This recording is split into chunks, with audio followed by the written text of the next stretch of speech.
श्री शिवाय नमस्तुभ्यम। हर हर महादेव। स्वागत है आपका हमारे चैनल वास्तविक जानकारी पर। दोस्तों, आप सभी लोग जानते हैं कि 22 मार्च 2024 को है रंग भरा प्रदोष व्रत। दोस्तों, ये प्रदूषण व्रत भगवान शिवजी का बहुत ही ज्यादा प्रिय दिन होता है। साथ ही में दोस्तों, प्रदोष व्रत के दिन का प्रदोष काल का समय मतलब कि शाम का समय भगवान शिवजी को प्रसन्न करने का एक बहुत ही अच्छा और बड़ा मौका होता है। और आप सभी लोग जानते हैं कि रंग भरा प्रदोष व्रत जब आता है तो ये पूरे साल में सिर्फ एक बार आता है, और जब भी आता है तो भगवान शिव जी को प्रसन्न करने का हमारे पास एक बहुत बड़ा मौका भी आता है। तो इसीलिए दोस्तों, 22 मार्च 2024 के दिन जो रंग भरा प्रदोष व्रत पड़ रहा है, या होली प्रदूषित व्रत पड़ रहा है, या होलाष्टिक प्रदूषित व्रत पड़ रहा है, इस होलाष्टक या इस रंग भरे प्रदूषण व्रत के दिन आप लोगों को एक लाल फूल और एक सफेद फूल वाला उपाय जरूर करना चाहिए। अब हम आपसे ये बात क्यों बोल रहे हैं, क्योंकि दोस्तों, एक लाल फूल और एक सफेद फूल वाला उपाय पंडित जी ने खुद अपनी सीहोर वाली कथा में बताया हुआ है। कुबेरेश्वर धाम वाली कथा में बताया हुआ है कि आप ये कह लो, रुद्राक्ष जो अभी हुआ था उस कथा में पंडित जी ने ये वाला उपाय बताया हुआ है। अब आप ये बात खुद समझ लो कि जो कथा में पंडित जी मतलब जिस सीहोर की कथा में पंडित जी ने जो उपाय बताया है, एक लाल फूल और एक सफेद फूल वाला, ये उपाय कितना ज्यादा असरदार होगा और इस उपाय का फल भी आप लोगों को कितनी जल्दी मिलेगा, क्योंकि ये जो उपाय है ये खुद कुबेरेश्वर धाम की धरा से बताया गया है। पंडित जी ने खुद इस उपाय को बताया है, और जब आप इस उपाय को इस रंग भरे प्रदोष व्रत के दिन करोगे तो आप विश्वास मान के चलो, आपकी जो भी मनोकामना होगी वो जरूर पूर्ण होगी। उपाय बहुत ही आसान है, पर जो व्यक्ति करना चाहता है उसे पहले इस उपाय को अच्छे से समझना होगा। आप इस उपाय को करेंगे, आपको इस उपाय का फल भी जरूर मिलेगा, वो भी बहुत ही जल्दी मिलेगा। सबसे बड़ी बात तो ये है कि ये उपाय पंडित जी ने खुद रुद्राक्ष महोत्सव में बताया है। इससे इस उपाय का महत्व बहुत ज्यादा बढ़ जाता है। और इस सबसे बड़े उपाय को हम कर किस दिन रहें? रंग भरे प्रदूषण व्रत के दिन, जो कि सिर्फ साल में एक बार आता है, होली प्रदोष व्रत के दिन। इसीलिए दोस्तों, इस उपाय का फल आपको बहुत जल्दी और बहुत बड़ा होकर मिलेगा। तो अब हम समझते हैं इस एक लाल फूल और एक सफेद फूल वाले उपाय को आपको करना कैसे है, किसको करना है, किस समय करना है और कैसे करना है। उपाय आसान है, बस समझने वाली बात है, इसलिए ध्यान से समझिएगा। उसके बाद ही आप लोग जो है इस उपाय को जरूर कीजिएगा। सबसे पहली चीज हम लोग ये समझते हैं कि इस एक लाल फूल और एक सफेद फूल वाले उपाय को इस आने वाले रंग भरे प्रदूषण व्रत के दिन किसको करना है। तो देखिए, इस उपाय को घर के सभी सदस्य को करने की बिल्कुल भी जरूरत नहीं है। घर में से कोई एक मुख्य एक सदस्य ही इस उपाय को करेगा तो उस घर परिवार के सभी सदस्यों को इस उपाय को करने का फल मिल जाएगा। पर वो बड़ा सदस्य कौन होगा, कौन व्यक्ति इस उपाय को करेगा? तो यहाँ पर देखिए, हम आपको बता दें, घर की जो बड़ी माताएं बहनें होंगी, घर की बड़ी माताओं बहनों में से कोई भी एक माता बहन इस वाले उपाय को कर सकती है अपने पूरे घर परिवार के लिए। घर में सभी सदस्यों को इस उपाय को करने की जरूरत नहीं है। मात्र घर की जो बड़ी माताएं बहनें हैं उनमें से कोई भी एक माता बहन इस वाले उपाय को करेगी तो उसके घर परिवार के पूरे सदस्यों को इस उपाय का फल मिलेगा। किसी कारणवश माताएं बहनें घर में उपस्थित ना हो या वो इस उपाय को ना कर रही हों, कुछ दिक्कत हो, तो भाई उस जगह पर फिर घर का कोई बड़ा व्यक्ति भी इस उपाय को कर सकता है। माताओं बहनों के कहने का मतलब ये था कि माताएं बहनें घर की लक्ष्मी होती है। जब घर की लक्ष्मी कोई उपाय करती है तो निश्चित ही भगवान शिव जी बहुत जल्दी प्रसन्न होते हैं और उपाय का फल हमें बहुत जल्दी और बहुत बड़ा करके भी यहाँ पर देते हैं। तो आप लोग ये बात समझ गए होंगे। अब हम ये बात समझते हैं कि इस वाले उपाय को हमें करना किस समय है। एक लाल फूल और एक सफेद फूल वाले उपाय को हमें रंग भरे प्रदूषण करना किस समय है। तो देखिए, इस उपाय को करने का जो समय है वो सुबह का समय है और शाम का समय भी है। अब देखिए, यहाँ पर हम मुख्य रूप से सुबह का समय नहीं बोलेंगे, क्योंकि देखिए रंग भरा प्रदोष व्रत है और आप सभी लोग जानते हैं प्रदोष व्रत के दिन का प्रदोष काल का मतलब शाम का जो समय होता है ना, इस दिन भगवान शिवजी का सबसे प्रिय दिन होता है। तो आप लोग इस एक लाल फूल एक सफेद फूल वाले उपाय को सुबह के समय भी कर सकते हो और शाम के समय प्रदोष काल में भी कर सकते हो।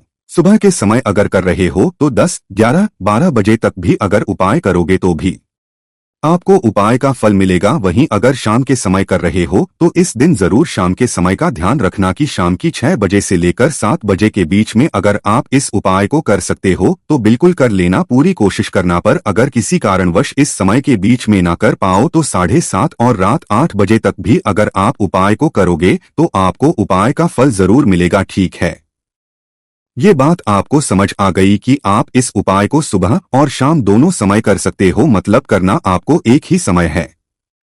घर में से किसी एक ही बड़े व्यक्ति को करना है, पर एक ही बार इस उपाय को करना है, दोनों समय नहीं करना है। ठीक है, आपको जो समय अच्छा लगे आप समय पर इस वाले उपाय को कर सकते हैं। अब सबसे महत्वपूर्ण बात आती है कि इस उपाय को हमें करना किस लिए। जैसा कि हमने अभी आपसे बोला कि इस उपाय को करने के बाद आपके जीवन में बहुत सारी खुशियां आएंगी, आपकी मनोकामनाएं पूर्ण होंगी, आपकी धन की समस्या दूर होगी, आपके पैसों की समस्या दूर होगी। ठीक है, अब देखिए, अगर आप लोग सोच रहे हो कि भाई हमें घर बनाना है पर घर बनाने के लिए पैसा नहीं है, हमें गाड़ी लेना है पर गाड़ी लेने के लिए पैसा नहीं है, हमें लेना है पर जमीन लेने के लिए पैसों की कमी पड़ रही है।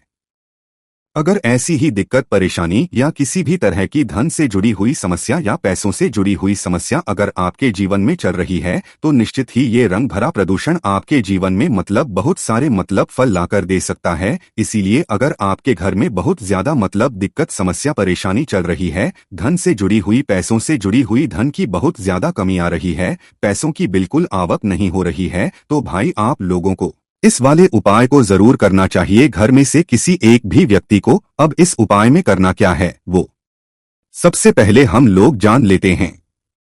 देखिए, उपाय की सामग्री हम लोग सबसे पहले जानते हैं कि इस उपाय में हमें किस किस चीज की आवश्यकता पड़ेगी। तो देखिए, उपाय का नाम तो एक लाल फूल और एक सफेद फूल वाला उपाय है, पर इस उपाय में कुल मिलाकर 4 सामग्री हमें लगने वाली है, जो कि पंडित जी ने खुद सीहोर वाली कथा में बताया है। और जो हम आपको उपाय बताते हैं वो पंडित जी द्वारा बताए गए होते हैं, वही बताते हैं, अलग से कुछ भी नहीं बताते हैं। तो यहाँ पर हम लोग समझते हैं कि इस उपाय की सामग्री क्या है। तो देखो, उपाय की जो सामग्री है वो 4 सामग्री है, जिसमें से सबसे पहली सामग्री है एक बेलपत्र। क्या एक बेलपत्र क्या होती है? बेलपत्र जो शिवजी की शिवलिंग पर चढ़ती है। दूसरी चीज है एक शमीपत्र।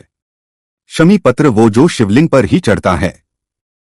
तीसरी चीज है दोस्तों एक लाल फूल, जो उपाय का नाम है। एक यहाँ पर आपको लाल फूल लेना है। अब ये लाल फूल कौन सा लोगे? देखो, शिवलिंग के ऊपर जो लाल फूल चढ़ता हो उनमें से कोई भी एक लाल फूल पसंद कर लेना और वो कहीं से तोड़कर या कहीं से खरीद कर लेकर आना और उस लाल फूल को पाए में प्रयोग में लेना। उसके बाद में एक सफेद फूल का विशेष रूप से ध्यान रखना। जो सफेद फूल शिवलिंग पर चढ़ता हो सिर्फ वही सफेद फूल लेकर आना, इसके अलावा कुछ मत लेकर आना। तो एक एक मात्रा में ही आपको ये चारों सामग्री चाहिए, एक बेलपत्र, एक शमीपत्र, एक लाल फूल और एक सफेद फूल। ये चारों सामग्री आप लोग तैयार करके रख लेना। प्रदूषण के दिन, प्रदूष काल में या सुबह के समय जब भी आप इस उपाय को कर रहे हैं, जैसे ही आपके उपाय की सामग्री तैयार हो जाती है तो क्या हम सीधा उपाय को करने के लिए इन चारों सामग्री को लेकर उपाय करने के लिए जा सकते हैं?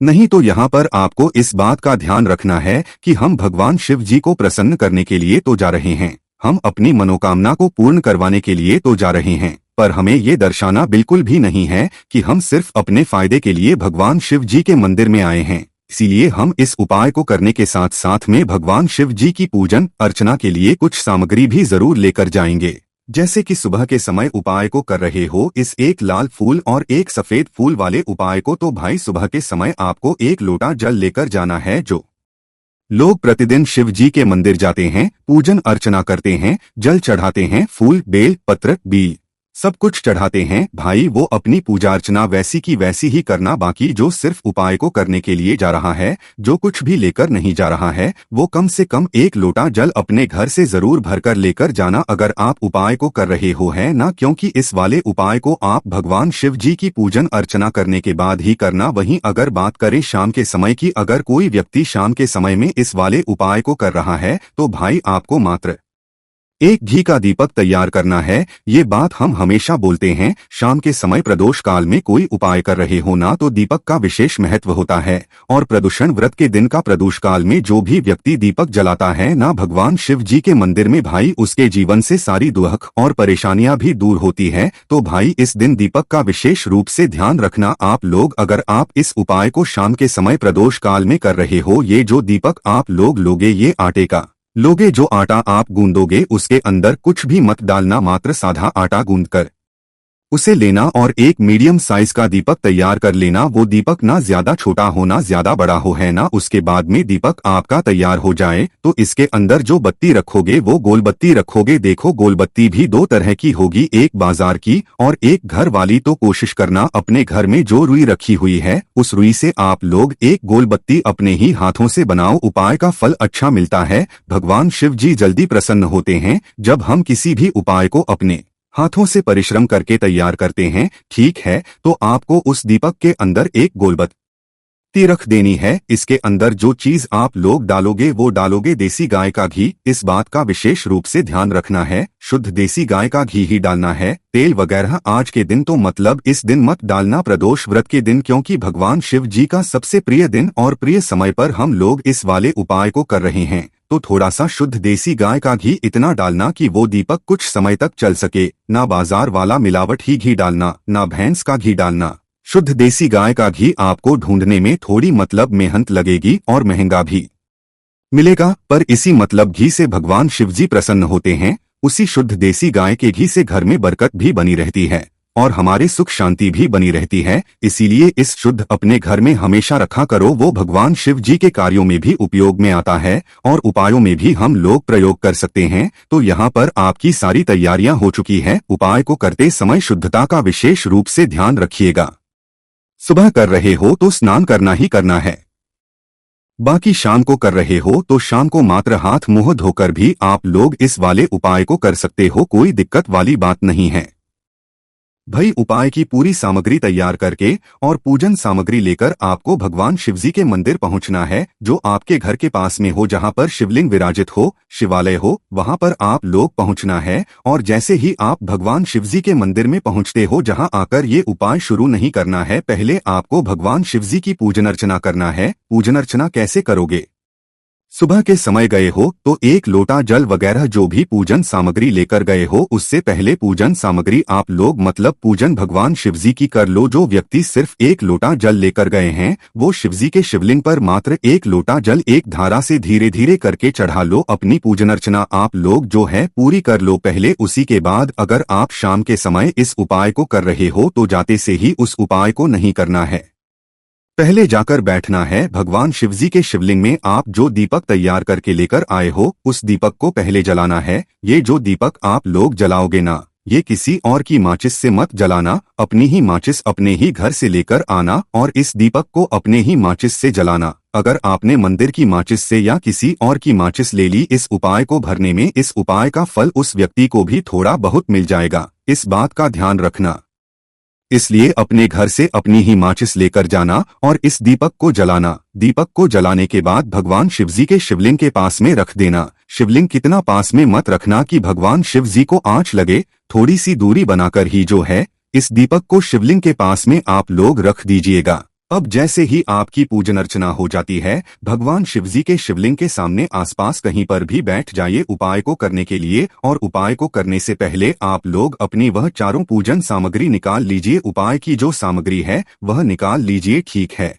और भगवान शिवजी के शिवलिंग के ऊपर एक माता अशोक सिंदूर जी का स्थान देख लीजिए, ठीक है। माता अशोक सिंदूर जी का जो स्थान होता है वह जलाधारी के ऊपर होता है, जलाधारी के बिल्कुल बीचों बीच में होता है। आप लोगों ने देखा भी होगा शिवलिंग की जलाधारी होती है, जलाधारी के बिल्कुल बीचों बीच का जो स्थान होगा वह माता अशोक सिंदूर जी का स्थान होगा, क्योंकि यहीं पर हमें यह जो है उपाय को करना है। सबसे अब हम उपाय को करना शुरू करते हैं। आप सबसे पहले अपनी एक बेलपत्र उठा लो। एक बेलपत्र को आपको माता अशोक चंद्र जी वाले स्थान पर सबसे पहले समर्पित करना है। बेलपत्र की डंडी का मुख होगा जलाधारी की तरफ जहां से जल बहता है और नीचे गिरता है। और बीच वाली बड़ी पत्ती का मुख मतलब शिवलिंग की तरफ होगा। इस तरीके से आपको इस बेलपत्र को माता अशोक चंद्र जी वाले स्थान पर समर्पित कर देना है। उसके बाद में अपनी एक शमी पत्र उठा लो जो आप उपाय के लिए लेकर आए हुए हो। एक शमी पत्र को उठाकर शमी पत्र की भी जो डंडी का भाग होगा वो जलधारी की तरफ करके, जहाँ से जल बहता है नीचे गिरता है, उस तरफ करके वाला भाग शिवलिंग की तरफ करके इस शवपत्र को भी उस बेलपत्र के ऊपर आपको समर्पित कर देना है। समर्पित करने के बाद अब आप ले लो अपना एक लाल फूल जो आप उपाय को करने के लिए लेकर आए हुए हो। इस लाल फूल का जो खिला हुआ भाग होगा, चाहे वो गुलाब का फूल हो चाहे कोई सा फूल जो शिवलिंग पर चढ़ता हो, वही उस फूल का जो खिला हुआ भाग होगा वो शिवलिंग की तरफ होगा। बाकी जो पीछे का भाग होगा वो फूल का वो जलाधारी की तरफ जहाँ जल बहता है नीचे गिरता है उस तरफ होगा। और आखिरी में आपका जो एक सफेद फूल बचा हुआ है ना, इस सफेद फूल को भी आपको लेना है और सफेद फूल का जो खिला हुआ भाग होगा वो शिवलिंग की तरफ होगा, जहां पर शिवलिंग रखा हुआ है होगा, और डंडी का भाग जलाधारी के पीछे की तरफ हो जाएगा, मतलब जो जहां से जल बहता है और नीचे गिरता है। जब आप लोग एक बेलपत्र, एक शमी पत्र और एक लाल फूल, एक सफेद फूल चढ़ा रहे हो तो उस समय आप लोगों को कांता भगवान या कांता चक्र का नाम लेते हुए ही जो है इस उपाय को करना है और भगवान शिव जी और नारायण जी का स्मरण करते हुए ही जो है इस उपाय को आपको करना है। तो जब भी आप एक बेलपत्र, एक शमी पत्र, एक लाल फूल और एक सफेद फूल चढ़ा रहे हो तो या तो आप कांता चक्र का नाम ले लेना या कांता भगवान का नाम लेते हुए जो है इन सभी सामग्रियों को माता सूक्ष्म जी स्थान पर आप लोग समर्पित करते जाना और शिव और नारायण जी का नाम भी साथ साथ में लेते जाना। और जैसे ही आप लोग ये उपाय पूरा कर लेते हो, चारों सामग्री समर्पित कर देते हो, उसके बाद में भगवान से वहीं के वहीं बैठे बैठे हाथ जोड़ के प्रार्थना करना। आपकी जो मनोकामना हो, धन से जुड़ी हुई, पैसों से जुड़ी हुई, घर में माता लक्ष्मी जी की कमी हो रही है, जो भी दुख और समस्या परेशानी चल रही हो, आपको अपनी वह दुरख और परेशानी जो है भगवान शिव जी से उपाय को पूरा करने के बाद वहीं पर पास में बैठकर बोल देना है, हाथ जोड़कर आंखें बंद करके। उसके बाद में 2 मिनट भगवान के नाम का जाप करना है और उपाय जैसे ही भगवान से आशीर्वाद लेकर, भगवान को दुहक देकर, भगवान से प्रार्थना करके आप अपने घर पर वापस आ सकते हैं। यहाँ पर आपका ये वाला उपाय पूर्ण हो जाता है। इस उपाय को करने के बाद निश्चित ही आपको इस उपाय का फल बहुत ही जल्दी और बहुत बड़ा होकर मिल जाएगा। बाकी दोस्तों, इस उपाय करने में अगर आपको कोई भी दिक्कत समस्या आती है तो कमेंट करके पूछ सकते हैं। श्री शिवाय नमस्तुभ्यम। हर हर महादेव।